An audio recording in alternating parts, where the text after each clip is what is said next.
The single best exchange between two candidates last night in the GOP debate was between Marco Rubio and Jeb Bush.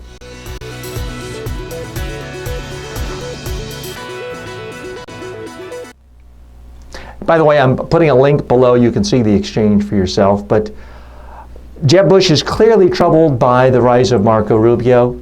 He was supposed to be the protege. He was supposed to wait his turn, and now he has eclipsed the master in terms of overall support and increasingly institutional support from the GOP. So Bush came prepared to try to knock out Rubio. He attacked him for his voting record in the Senate. And when you're running for president, let's face it, you're going to miss a lot of votes in the Senate. Happens whether you're John McCain or Barack Obama.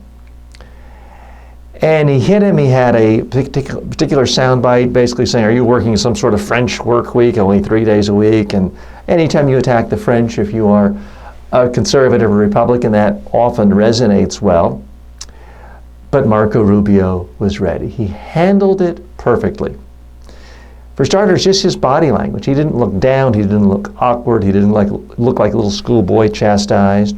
He also didn't nod in agreement. Sometimes people nod like I'm listening to you, but it looks like, you're right, I really did a horrible job with my voting record.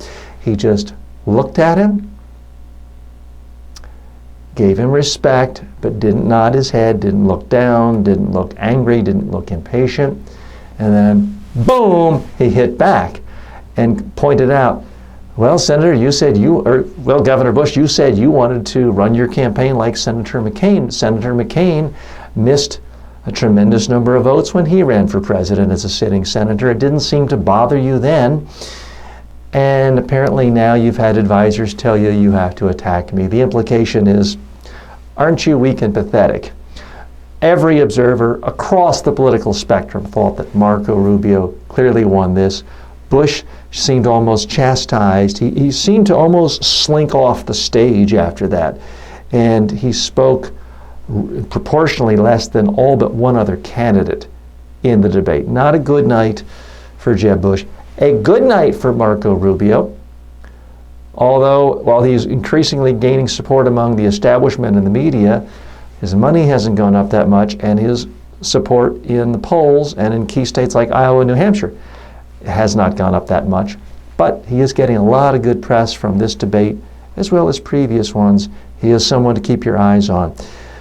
Bush is in an unfortunate situation now where almost no matter what happens, it's being written as more bad news for Bush. Some going so far as to say he should drop out. Well, I got news for you folks. If you're unemployed and you have $100 million that you've raised for president, you're not dropping out. I do not anticipate Jeb Bush dropping out anytime soon. But you know what? It never hurts to ask if you're an opponent.